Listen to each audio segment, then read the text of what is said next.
I'm Nathan and welcome to Stories with a Twang. Today's episode is called I'm a Shut-In and took a class to help me learn social skills, but now I wish I'd never signed up by Let's Split Up.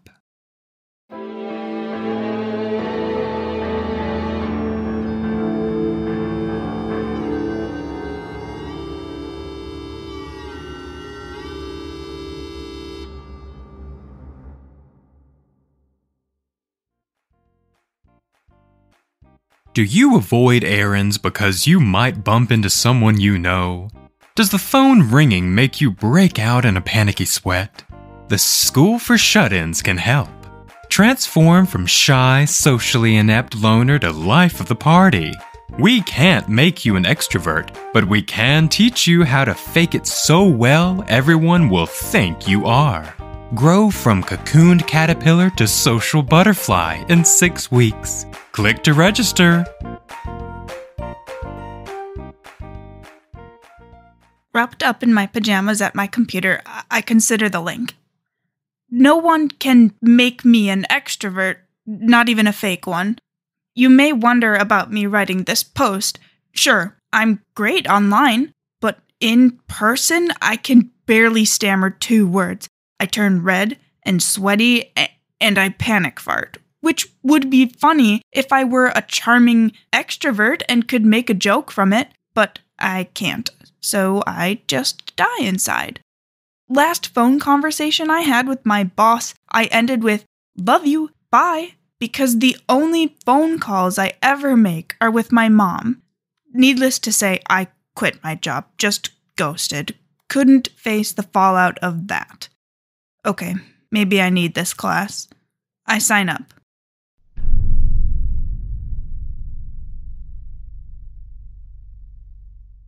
I open the syllabus. Week 1. Week 1 opens with some pretty generic videos explaining types of anxiety. Those who are comfortable are asked to write an introductory post. Those who are not can fill out as much or as little as we want of a questionnaire. But at minimum, we need to pick a username. Mine is Frogger. There are 16 of us in total, and I'm surprised to find that a lot of my classmates have social anxiety even online. Only about half write an introductory post. Our other assignment is to journal about our biggest fears. I write, I'm worried that I am worthless and will never find love. I'm basically a female incel, and my greatest fear is that I will never like myself. There, I said it. I'm 22 years old. I obsess over everything I do or say. Every mistake I make burned forever in my brain. If this class can teach me to go out in the world, maybe people will like me. And if that happens, maybe I can learn to like myself, even just a little bit.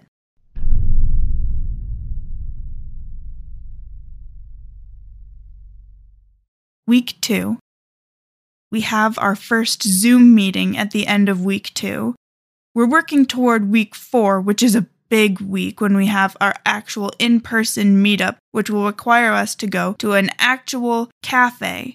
We won't have to talk to anyone. We'll place our orders in advance, and our drinks will be waiting for us at tables with our usernames. We'll pull out our laptops and conduct class online, but we will have to be in the same space, breathing the same air, being together. It makes me nervous. I'm sure it makes everyone nervous, so to get us ready, week 3 is our first synchronous online Zoom, and to get us ready for that, week 2 is our first synchronous online chat. We only spend the last 10 minutes of class in the chat. Our instructor, Brandon, coaxes replies.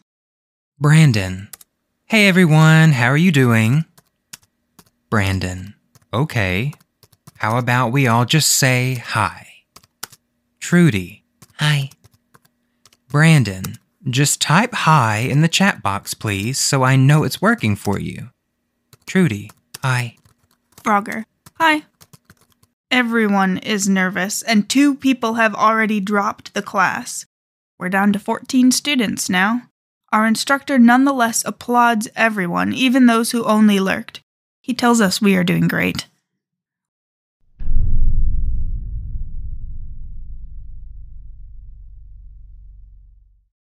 Week 3. Week 3 is our last online session. We join Zoom. On screen, our instructor smiles at us from the actual coffee shop where we will meet next week. Patrons sip drinks and bustle around him.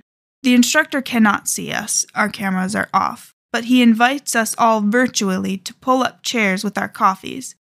Brandon is a pleasant, professional man in his mid-40s with red hair and a beard, chubby and good-looking.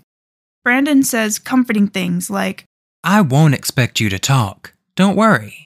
I actually love sitting in silence. Sometimes, if I'm nervous, I pretend that instead of a person, I'm a cat. No one can talk to me because cats can't talk. That's how I used to convince myself to go out places. Not as Brandon, but as Cat Brandon. Wow, dorky. Makes me feel better about my own dorkitude. There's no pressure to say or to do anything in the chat. After an hour, Brandon finally says that next week will just be like this, but we'll be in person. And remember, next week we're all cat people. We won't have to talk.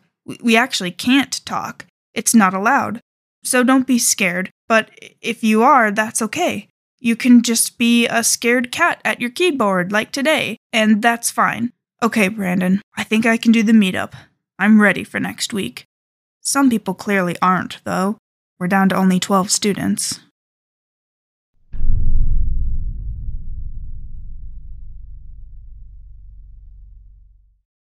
Week 4.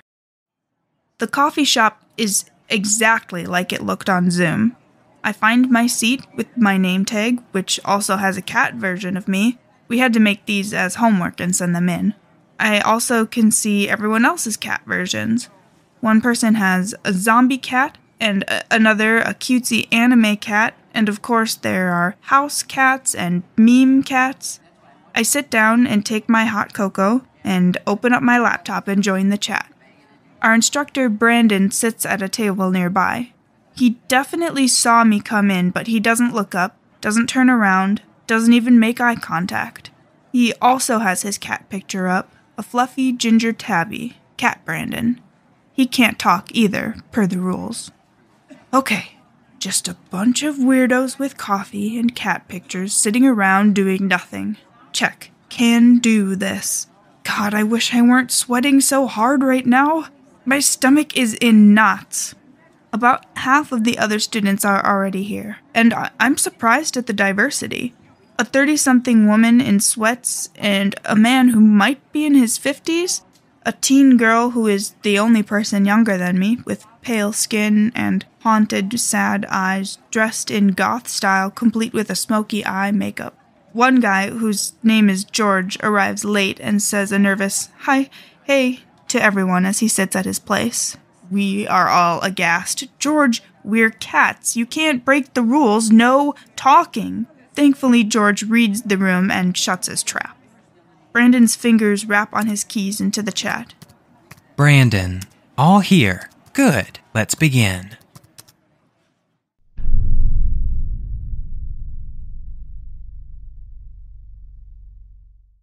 Week 4, post-class.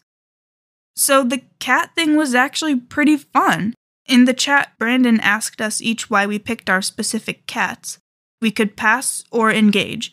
Then Brandon broke us off into pairs to meet each other or to be quiet cats if we didn't feel like talking. I even made one friend. Goth Girl. That's her username, but I call her Gigi, is the first person I was paired with. She's closer to my age, so I think I was sort of drawn to her to begin with. And she's kind of cute, and okay, let's be real, I am never going to approach a cute girl IRL, but like from my keyboard? I asked her about her cat pic, which is this super creepy, scary monster thing that honestly does not look like a cat at all, and she was nervous to share, so she told me to go first. Frogger. Okay, well, mine is a cat in a frog hat because I have kind of a weird frog face. Gigi snuck a peek at me from across the table, then quickly looked down again and typed. Gigi, I don't think you look like a frog. Well, maybe a little. Frogger. It's okay. I totally do and know it.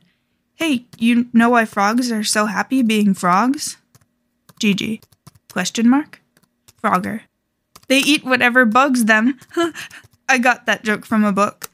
So what's with your cat from your worst nightmares that clearly is not a cat? Did you draw it yourself? Gigi. Yes. Frogger. You got skills. I'm impressed. My only talents are looking like a frog and sharing frog puns. And shoot, I just realized what I should have made my username. Gigi. Question mark?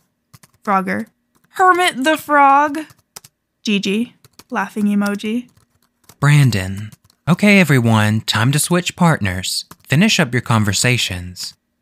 Frogger. Oh, dang. Well, it was nice chatting with you, Gigi. Can I call you Gigi? I really enjoyed seeing your art, too. Looking forward to our next chat. Gigi. Me too. Take care, Frogface. Okay, so it's not an actual conversation, but we were technically IRL, which means I interacted IRL with a girl who's not my mom or me looking back from a mirror. A cute girl. Once I got out the door, though, the anxiety hit me like a wave. The worst anxiety I've felt in forever, really. It literally felt like eyes were watching me, following me. My nerves didn't stop until I got home, and even then, after I wrapped up tight in my blankets like a caterpillar into its cocoon, it took a long time for that unsettling feeling to fade.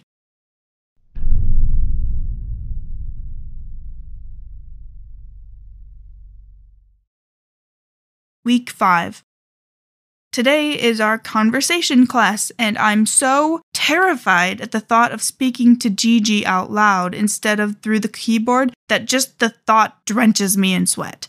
Upper lip sweat, armpit sweat, under boob sweat. Oh God, I can never meet her. Unless it's in the rain, so she can't tell how sweaty I am, but why would we meet in the rain? I'm doomed.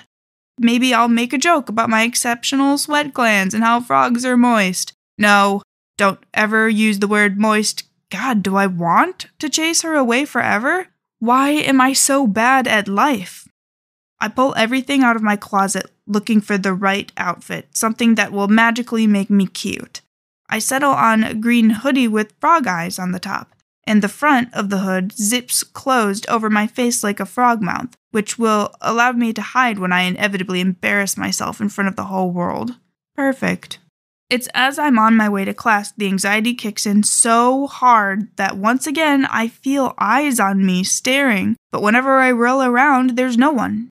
It's just nerves. At the coffee shop, I find a new double-sided name tag. One side reads Frogger, the other shows my cat picture. Brandon tells us cat side up means quiet, name side up means talking. He encouraged us to start with our names and only turn to cats if we need a break. About half the class starts as cats anyway. We are down to only 8 students.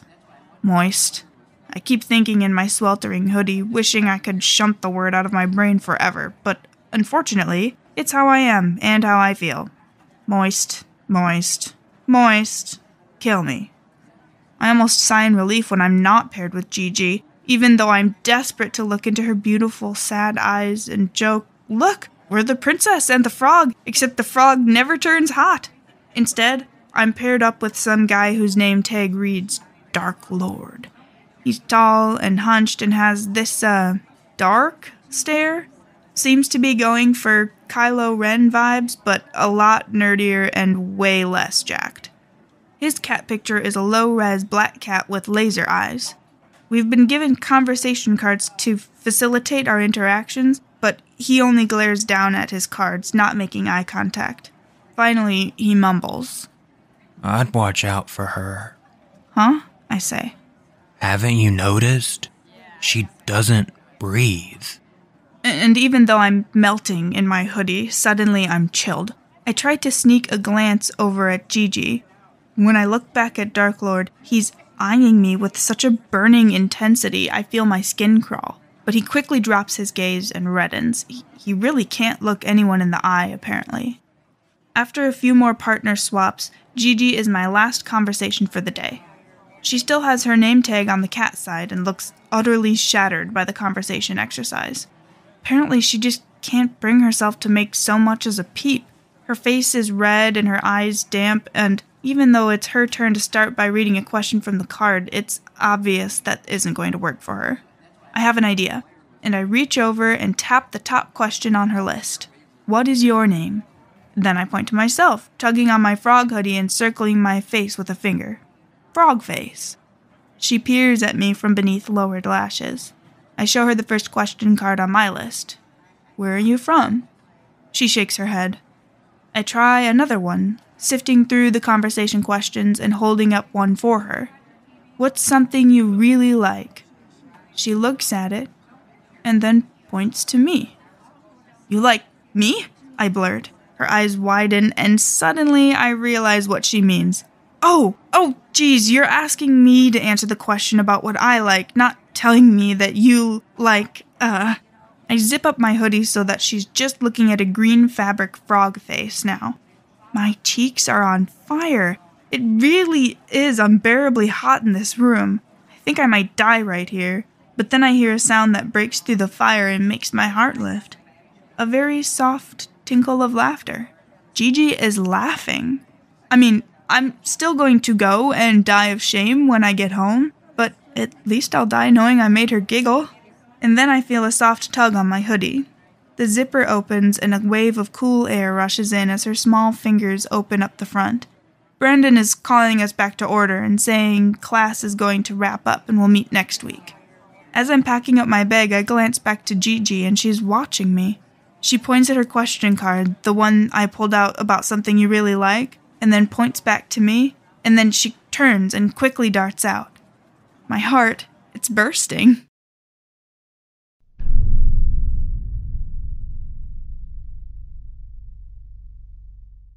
Week 5, post-class. I'm just about to set off for home when a bell jingles behind me and the coffee shop door opens and the barista yells, "Hey!"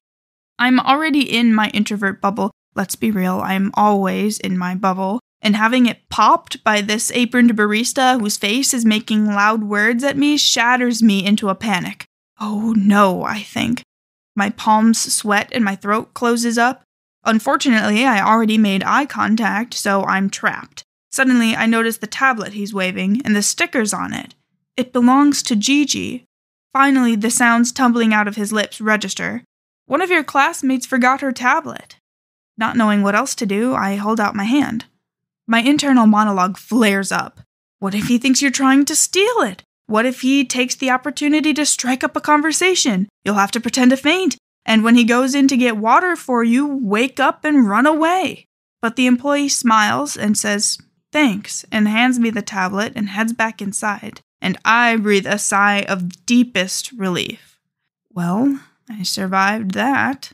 The sky overhead is a deep and beautiful purple, the stars just coming out to twinkle, and as I recover myself, looking up the street for Gigi, it feels like they're shining just for me. I spot her tiny form retreating in the distance, and I follow her. For once, I don't have that feeling of eyes on me, watching me. It must be because my nerves are finally settling. Am I becoming a better, braver Frogger? I fantasize about handing her tablet back to her, our hands touching. No, she will snatch her fingers away in disgust, and God, even my fantasies are a fail. I fantasize about smiling and tucking my sweaty hands back into my pockets after I hand her the tablet and offering to walk her home. But with each passing step, it feels less romantic and more like I'm just a stalker.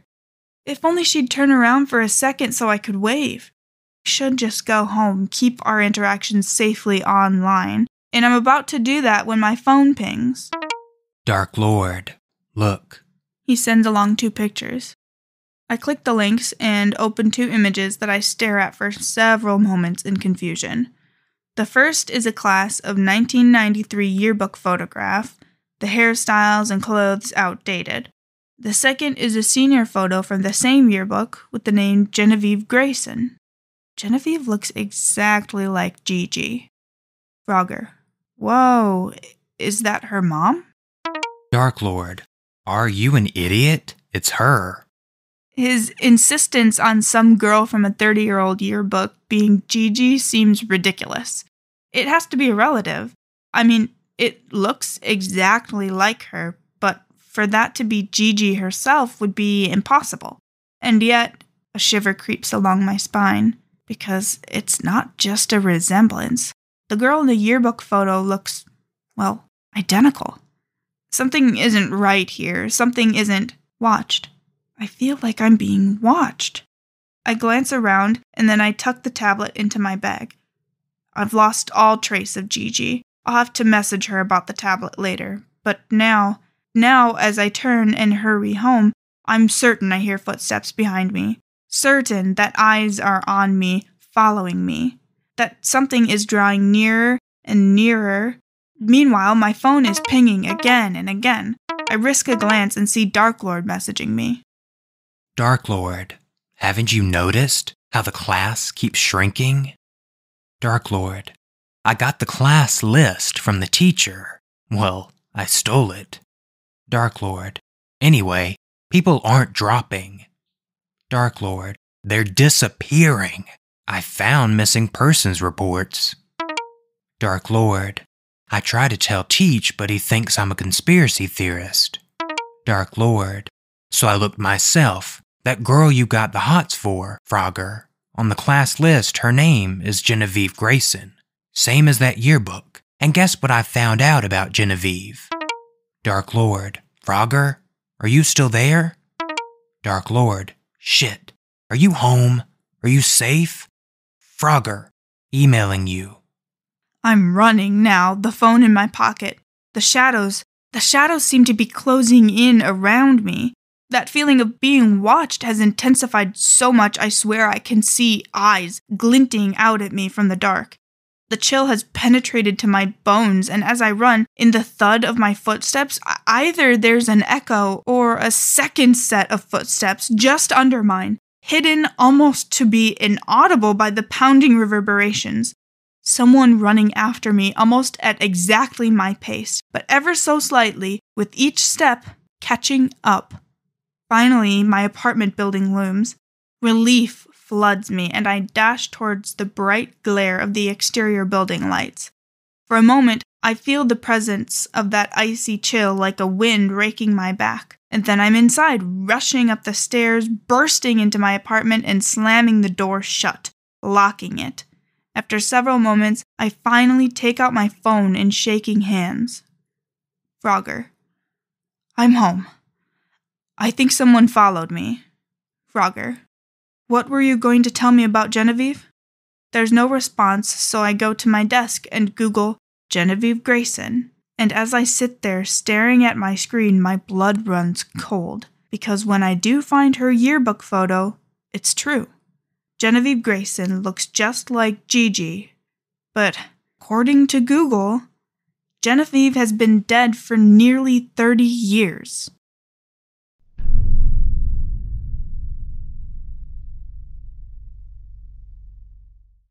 Week 6. I am really freaked out. Like, so freaked out. The morning after I had that scare running home, I tried to contact Dark Lord, but he wasn't answering. The email he sent me the night before had attachments of missing persons reports. These matched the list he sent of our classmates' names and contact info that I guess he stole from the teacher. He was right about our classmates disappearing, but the worst news came later, after I was checking the local news. I started looking because I was searching for more missing persons reports, and there was a headline that caught my attention. Maimed body of slain man found outside apartment. The body of Xavier Rodriguez, 27, was found disemboweled outside of his apartment late Monday night. Gazing at the image of the man in the newspaper photo, I felt my heart drop to my toes. Because it was Dark Lord looking out at me with his trademark intense stare, and in his arms was a cat, the black cat with the laser eyes from his picture. Apparently it was his actual pet cat, and somehow it's this little detail that makes it all seem so much more horrifically real. Should I call the police? Tell them that Xavier was trying to warn me about something the night he died? God, I'd never be able to sit through an interrogation. I considered telling Brandon, but Xavier already tried and got dismissed as a conspiracy theorist. By the time class rolls around, I've done nothing. Pathetic, I know. When I arrive at the coffee shop, almost an hour early, The bell jingles above my head and the barista smiles in greeting. I duck my head, and then I see Brandon, his pleasant face brightening. Frogger, you're early. I haven't ordered drinks yet. Would you like to order your own? Or are you a quiet cat today? Can I talk to you? Sure. He comes over and sits at a corner table with me, leans in, and asks in his gently affirming way. What's up? Already, I am sweating like mad in my frog hoodie. I lean in, and Brandon furrows his brow in that concerned way of his, and I blurt out, Xavier thinks we're all in danger, and now he's dead, and we have to call the police and ambush Genevieve because she doesn't breathe. Oh, he already looks like he doesn't believe me. My face is red, hot and flushed. I open up my messenger app and show him the messages I exchanged with Xavier, as well as the yearbook pics of Genevieve and the news article about Xavier's death. I don't know what to say, he admits when he finally does speak, shaking his head. This is all so... After a pause, he asks, Why did you wait until now to tell me? Aren't you usually more comfortable communicating by messages? I didn't want her to know, and I was worried she might have some way to... I don't know. I mean, Xavier hacked your site and got access to your class roster. What? I just didn't want her to find out beforehand and come after you or me. I drop my eyes. It feels like a betrayal talking about Gigi this way. I have to remind myself that she's not Gigi. She's Genevieve, and she's much, much older than the 19-year-old she appears to be. Did you go to the police? Brandon asks. I shake my head. I'm pretty sure they'll go through his emails and messages to try and find his killer. I can't really add anything. What I don't say is that I could barely blurt out the truth to Brandon, let alone officers in an interrogation room. I'd probably just look guilty, and they'd wonder if I had anything to do with it, and then arrest me for murder, and I'd be too terrified to open my mouth and defend myself. And while my mind is tunneling ever deeper down this rabbit hole, Brandon is talking again. I'll message everyone that class is postponed until further notice. Meantime, you go straight home, and message me that you got home safe. Actually... He rubs his chin. I'd better walk you. Come on. We head out into the early evening, and even though I'm bundled up with a scarf over my frog hoodie, the wind is biting and making my eyes weep. Brandon interrogates me about my disappearing classmates, who else I've told, and I'm mumbling my answers when my flesh prickles. What is it? Brandon stops. Eyes, I whisper. Someone's watching us. He looks around. You must be imagining it. There's no one out here. When I insist that someone is watching us, he considers for a moment, and then tugs my wrist and pulls me into a trot, saying we'll take a shortcut. We move quickly, ducking into an alley. I still hear the echo of footsteps, feel the weight of eyes, but then the feeling vanishes as we turn a corner. Brandon takes us further away from the street, deeper into the back alley between buildings, and finally stops by the dumpster at the rear of what seems to be a warehouse. Still feel eyes? He asks. I shake my head. That's good, Brandon says in his mellow, reassuring voice. I wouldn't want there to be any witnesses to your imminent demise. Huh? His words register too late, and then I am on the ground, struggling for air because he has me pinned. He smiles, and his teeth are long, sharp, and there's too many of them to fit in his mouth. He lifts a hand to wipe away the saliva that dribbles down his chin, and his eyes have a feral glow. Xavier got too close, he remarks. I had to get rid of him. Didn't realize he showed all his findings to you. The thing about shut-ins, though, that makes you such wonderful pickings is that you never go to anyone for help. Every time, every class. If there's anyone suspicious, and usually there isn't, but if there is, you always come to me. A shame, Frogger. You made real progress. I'd be proud of you if you didn't smell so delicious. His teeth have gotten too long for his mouth, and warm, wet droplets fall onto my face. And then it's back. Eyes, watching me. Soft footsteps. I look past my slobbering professor and behind him stands a girl, pale in her gothic makeup. Brandon's head turns. Huh? She looks down at me, then at Brandon. He wipes his face and his teeth retract enough for him to growl. Nice of you to join class, Genevieve. My worst student, here with my best. You know, your classmate here thinks you're immortal. A shame she doesn't have my sense of smell, or she'd know better. He inhales deeply and smiles, a smile that cracks his face wider than should be possible, revealing that those teeth run in rows deep into his skull. Then he tells her to please wait and not run and make him chase her. I hate exercising before dinner. When he turns back to me, his jaws open, wide enough it seems he might swallow my head whole. Stop. It's a whisper, but it's the first word Gigi has ever spoken. To my shock, Brandon does stop. He blinks and turns. What's that? He looks at her, and his eyes have gotten wide, nostrils flaring as he sniffs the air as if he smells something on her breath. She inhales deeply, clenching her fists, and yells. Stop! The world explodes.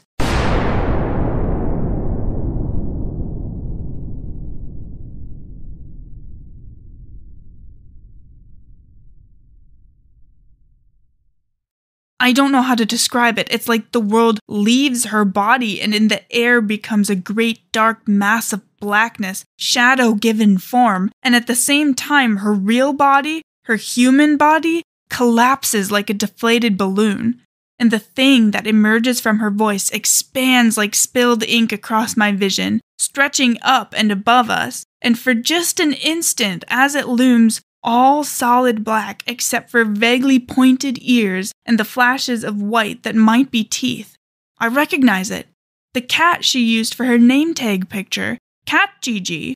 But of course it's not the cat and never was. And now that it's been freed by her voice, Brandon can definitely smell it. Because in the instant before it envelops us, he springs, leaping with a shocking agility away from me and up the side of the building. But that liquid shadow spills upward just as fast, and his screams vanish into gargling. There's a crunching and a squelching, and blood rains down on me. And then I hear screaming, and this time it is my voice, and I am running as fast as my legs will carry me.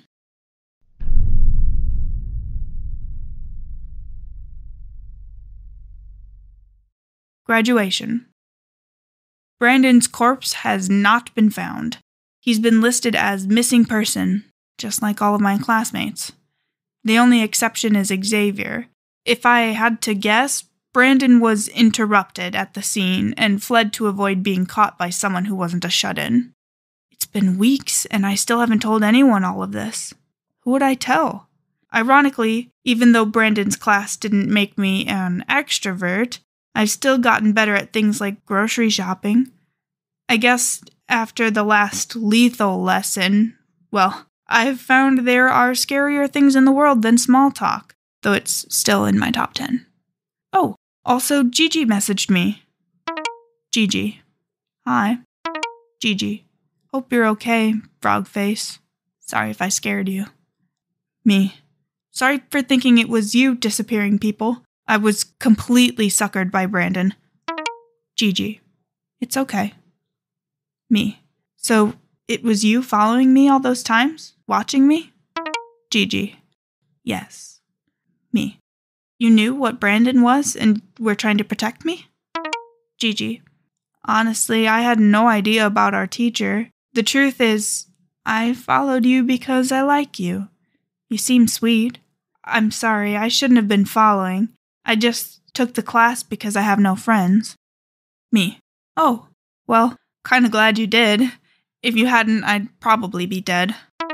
Gigi. You not mad, frog face? Me. No, I actually, I followed you, too, the other night. Wasn't trying to stalk you, but you left your tablet. Me. So, you're not gonna try to eat me? Have frog legs for dinner? Gigi. No. Me. What about that super scary monster? Cat Gigi. Gigi. If I don't use my voice, it sleeps. Me.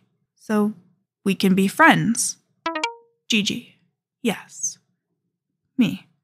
Okay. Well, I have to give your tablet back, so how about we meet next week? Like we do in class?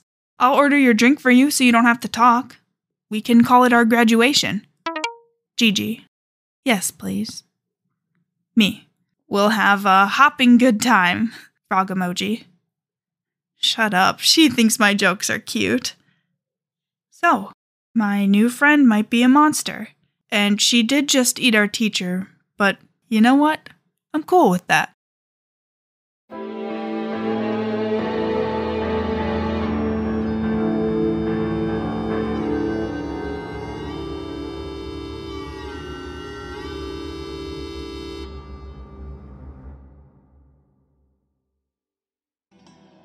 Alright everyone, that's it for this week's story.